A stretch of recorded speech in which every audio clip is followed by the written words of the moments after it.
Time awareness is one of the many executive functioning skills that we use every day to get things done.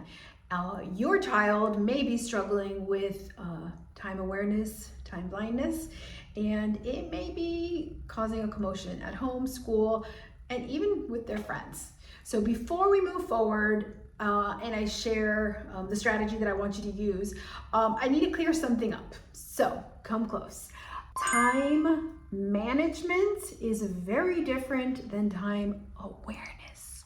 And when we are talking about your kids anywhere, from the ages of 5 to 25, for the purposes of making progress and making life easier, we are going to dive deep into time awareness, okay? Time management belongs in the productivity space, it belongs in the workspace, it belongs in the self-development space, but when we parents, adults, teachers are trying to help somebody with their time, we need to come to it from the perspective of time awareness, because then we are helping them make steps and make progress to getting better at navigating time. I find that when we look at it from the perspective of time management, is like there has to be an expectation there that you know what 10, 20, 30, 40 minutes feels like, right? So most of the kids that I work with and the families I work with, we don't have that skill yet. And honestly, developmentally, they shouldn't have it yet. So let's take anything having to do with time management and throw it out the window, and let's concentrate on time awareness so that we can help our kids' lives be easier. So there are two concepts that I need to share with you, and I need you to understand before you try and help your kiddo at all.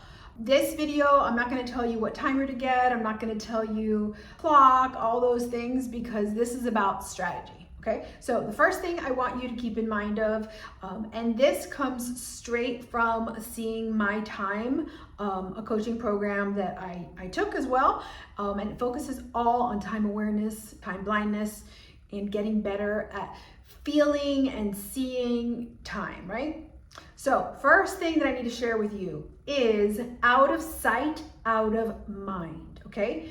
So if I'm in a room, this is a new space for me. I don't have a lot of things in here yet, but if I didn't have like my iPad, the clock on my phone, I wouldn't know if I've been in here 10 minutes, 20 minutes, 2 hours, I don't know. So out of sight, out of mind means bring a clock into your space. So simple, right? Our minds are trained not to look for things, right? So especially things that are weaknesses, right? So, I personally use a timer when I'm working to keep me track of how long and keep me paced. But if I'm struggling with time awareness and time management, I'm probably not gonna use that. So having a clock in the room, in the kitchen, in the homework area, in the classroom really goes a long way to keeping that idea of out of sight, out of mind, front and center. Since I did mention classroom, I will share a fun fact. It's not very fun. Here, I'm in South Florida in the United States. I want to say that the students get about 1 week, and that's being generous. That means you got 5 lessons on time. Anywhere from 1 lesson to 5 lessons when they're in first grade on time. And I have had the privilege to be in the environment when they're teaching this lesson. And again, I told you this was not a fun fact. Nowhere in the room, some of the rooms, are there actual clocks. I'm not talking a digital clock. I'm talking a clock with the big hand and the small hands. You know the ones. So we're spending very, very little time teaching our kids about time. Number 2, out of sight, out of mind is definitely applying, because there's some classrooms, and I'm in nice schools, do not have actual clocks for the children to use as reference. So time awareness is something that all of our kids need to practice, learn, get better at. We're not getting it in school. I want to say probably like 30 years ago, time was a big part of the math lessons, the math environment. Today, that no longer exists. Okay, so a digital clock will not show you time moving, which brings me on to my second concept that I want you to really own and understand. This is another time truth. Time takes up space. So time moves throughout our day, right? And it's a hard concept to understand even as I'm explaining it to you.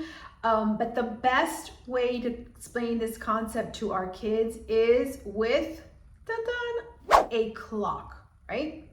So a clock showing time moving, you can show 5 minutes, you can show 10 minutes, you can show a whole hour on an actual clock, a circle clock. You cannot show this on a digital, you can't show it on your iPhone, you can't show it on your iPad. So those two concepts alone, if you take anything away from this, I haven't even gotten to the strategy that I'm going to teach you, will go so far for giving your students, your kids, your teenagers the foundation of time.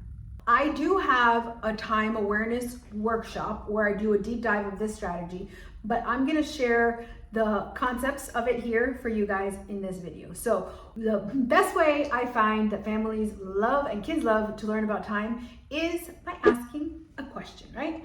I wonder how long it's going to take to boil pasta.